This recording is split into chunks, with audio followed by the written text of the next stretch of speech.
Hello and welcome to my channel in the kitchen with Bindu. ഇന്ന് വളരെ healthy and സിമ്പിളായിട്ടുള്ളൊരു സൂപ്പിൻ്റെ റെസിപ്പിയാണ് കേട്ടോ. നമുക്ക് നോക്കാം അതെങ്ങനെയാണ് ഉണ്ടാക്കണേന്ന്.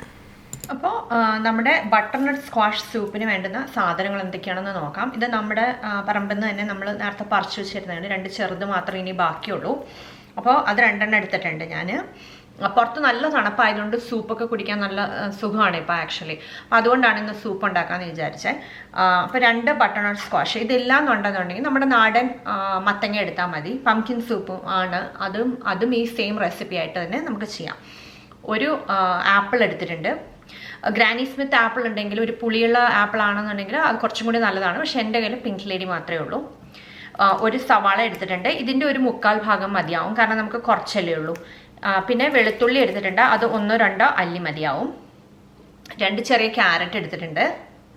പിന്നെ നമുക്കിതിൽ ചേർക്കാൻ വേണ്ടി കുരുമുളക് പൊടി വേണം,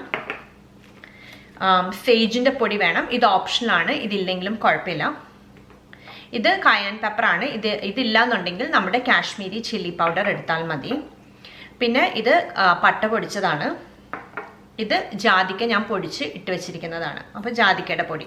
അപ്പോൾ ഒരു സ്പൈസ്ഡ് ആയിട്ടുള്ള ഒരു സൂപ്പാണിത്. അപ്പോൾ അതുകൊണ്ട് ഇത് നല്ല രുചിയാണ് കുടിക്കാൻ വേണ്ടിയിട്ട്. അങ്ങനെ ഒരുപാട് ഓവർവെൽമിങ് അല്ല. പക്ഷേ പിന്നെ ഇത് കുക്ക് ചെയ്യാൻ വേണ്ടിയിട്ട് നമുക്ക് ചിക്കൻ ബ്രോത്ത് വേണം. അപ്പോൾ നിങ്ങൾ വെജിറ്റേറിയൻ ആണെന്നുണ്ടെങ്കിൽ 2 കാര്യങ്ങളാണ് ചേഞ്ച് ചെയ്യേണ്ടത്. ഈ 2 കാര്യങ്ങൾ മാത്രം. അപ്പോൾ ചിക്കൻ സ്റ്റോക്കിന് പകരം നമുക്ക് വെജിറ്റബിൾ സ്റ്റോക്ക് ഉപയോഗിക്കാം. പിന്നെ ഹെവി വിപ്പിംഗ് ക്രീമിന് പകരം നമുക്ക് കോക്കനട്ട് മിൽക്ക് ഉപയോഗിക്കാം. ഞാൻ തേങ്ങാപ്പാൽ ഉപയോഗിച്ചും ഇത് ചെയ്തിട്ടുണ്ട്. നന്നായിട്ട് തന്നെ വരും. അപ്പോൾ നിങ്ങൾ വീഗൻ ആണെന്നുണ്ടെങ്കിൽ നമുക്ക് വെജിറ്റബിൾസ് സ്റ്റോക്കും പിന്നെ വിപ്പിംഗ് ക്രീമിന് പകരം കോക്കനട്ട് മിൽക്ക് ഉപയോഗിച്ചും ഇത് തയ്യാറാക്കിയെടുക്കാം. അപ്പോൾ ഞാൻ ഇതെല്ലാം അരിഞ്ഞെടുത്തോണ്ട് വരട്ടെ, എന്നിട്ട് ഞാൻ കാണിക്കാം ഇതെന്താണ് ചെയ്യണത്. ഭയങ്കര ഈസിയാണ്. നമുക്കിത് ഉടനെ ഒരു അരമണിക്കൂറിനുള്ളിൽ തന്നെ നമുക്ക് ഡിന്നറിനൊക്കെ ചെയ്തെടുക്കാവുന്ന ഒരു റെസിപ്പിയാണ്. അന്ന് ഞാനിതെല്ലാം അരിഞ്ഞു കൊണ്ടുവന്നിട്ട് കാണിക്കാം. അപ്പോൾ നമ്മളത് എല്ലാം അരിഞ്ഞ് റെഡിയാക്കി കൊണ്ടുവന്നിട്ടുണ്ട്. അപ്പോൾ നമ്മുടെ മത്തങ്ങ അല്ലെങ്കിൽ ബട്ടർനട്ട് സ്ക്വാഷും പിന്നെ ഒരു ആപ്പിളും 2 ക്യാരറ്റും ഞാൻ അരിഞ്ഞ് അത് ഇതിനകത്തേക്ക് ഇട്ടിട്ടുണ്ട്. പിന്നെ നമ്മുടെ സവാളയാണത്, സവാള ചേർത്തു. പിന്നെ അതുപോലെ തന്നെ വെളുത്തുള്ളി. ഇത്രയും സാധനങ്ങൾ ചേർത്തതിന് ശേഷം നമ്മൾ അതിനകത്ത് ഇതെല്ലാം അരിഞ്ഞ് ചെറിയ കഷ്ണങ്ങൾ. ഇതിപ്പോൾ നമ്മൾ സൂപ്പ് നന്നായിട്ട് മിക്സ് ചെയ്യുന്നത് കൊണ്ട് അതിപ്പോൾ ഇച്ചിരി വലിയ കഷ്ണങ്ങളാണെങ്കിലും കുഴപ്പമില്ല. പിന്നെ ആവശ്യത്തിനുള്ള ഉപ്പ് ചേർത്തിട്ടുണ്ട്. ഇത് സേജ് പൗഡറാണ്. ഇത് നിങ്ങൾക്കില്ല എന്നുണ്ടെങ്കിൽ ഒന്നുകിൽ നിങ്ങൾക്ക് ഇത് ഒഴിവാക്കാം. അതല്ല എന്നുണ്ടെങ്കിൽ കുറച്ച് ഒരു ഏലക്ക, വളരെ കുറഞ്ഞ അളവിൽ ഏലക്ക ഇട്ടാലും മതിയാകും. 1 ടീസ്പൂൺ മുളക് പൊടി ഇട്ടിട്ടുണ്ട്.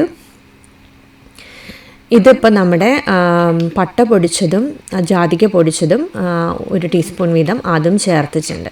ഇതെല്ലാം ചേർത്തതിന് ശേഷം നമ്മൾ ആവശ്യത്തിനുള്ള ചിക്കൻ സ്റ്റോക്കോ അല്ലെങ്കിൽ വെജിറ്റബിൾ സ്റ്റോക്കോ നിങ്ങളുടെ കയ്യിൽ ഏതാണുള്ളതെന്ന് വെച്ചാൽ കഴിക്കുന്നതിനനുസരിച്ച് അത് 32 ഔൺസാണ് ഞാനിപ്പോൾ ചേർത്തിരിക്കുന്നത്.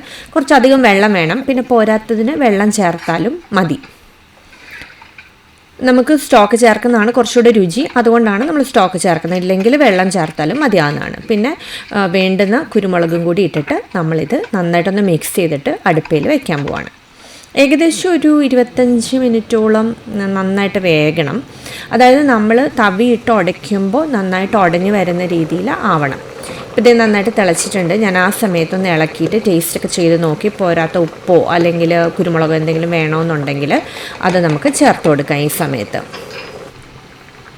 എന്നിട്ട് പിന്നെ ഒരു 15 മിനിറ്റും കൂടി വീണ്ടും വെച്ചു. എന്നിട്ട് നമ്മൾ തുറന്ന് നോക്കിയിട്ട് ഇളക്കുമ്പോൾ ഞാൻ നേരത്തെ പറഞ്ഞില്ലേ, ആ തവി വെച്ച് ഉടയ്ക്കുമ്പോൾ നന്നായിട്ട് ഉടഞ്ഞു പോകുന്ന ഒരു പരുവത്തിലാണ് നമുക്കിത് വേണ്ടത്. നന്നായിട്ട് ആ പരുവത്തിലാണ് നമുക്കിത് സ്റ്റൗ ഓഫ് ചെയ്തിടാം. എന്നിട്ട് പിന്നെ നിങ്ങൾക്ക് എമോഷൻ ബ്ലെൻഡർ ഇല്ല എന്നുണ്ടെങ്കിൽ ഇത് തണുത്തതിന് ശേഷം മാത്രമേ മിക്സിക്കകത്തിട്ട് അരയ്ക്കാവുള്ളൂ കേട്ടോ. കാരണം അല്ലെങ്കിൽ ചൂടുള്ളതുകൊണ്ട് തെറിച്ച് പോവുകയും നമ്മുടെ ദേഹത്തേക്കൊക്കെ തെറിക്കുകയൊക്കെ ചെയ്യും. അത് സൂക്ഷിച്ച് വേണം ചെയ്യാൻ. ഞാൻ എമോഷൻ ബ്ലെൻഡർ വെച്ചിട്ടാണിത് ബ്ലെൻഡ് ചെയ്തെടുക്കാൻ വേണ്ടി പോകുന്നത്. ഇപ്പോൾ കണ്ടോ, ഞാൻ എമോഷൻ ബ്ലെൻഡർ വെച്ച് ബ്ലെൻഡ് ചെയ്യുമ്പോഴത്തേക്കും നല്ല ക്രീമി ആയിട്ട് വരുന്നുണ്ട്. ഒട്ടും ഇത് നമുക്ക് അരിക്കണ്ട. ഇത് നന്നായിട്ട് അരഞ്ഞ് കിട്ടിയാൽ മതി. വളരെ ക്രീമി ആൻഡ് സ്മൂത്ത് ആയിട്ടുള്ള ഒരു സൂപ്പാണ്.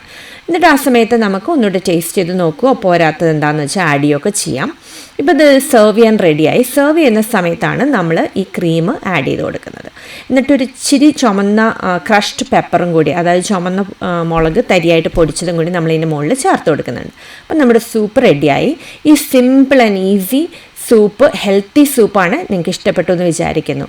അപ്പോൾ ഇനി ഇതുപോലൊരു നല്ല റെസിപ്പിയുമായി കാണും വരെ എല്ലാവർക്കും ബൈ.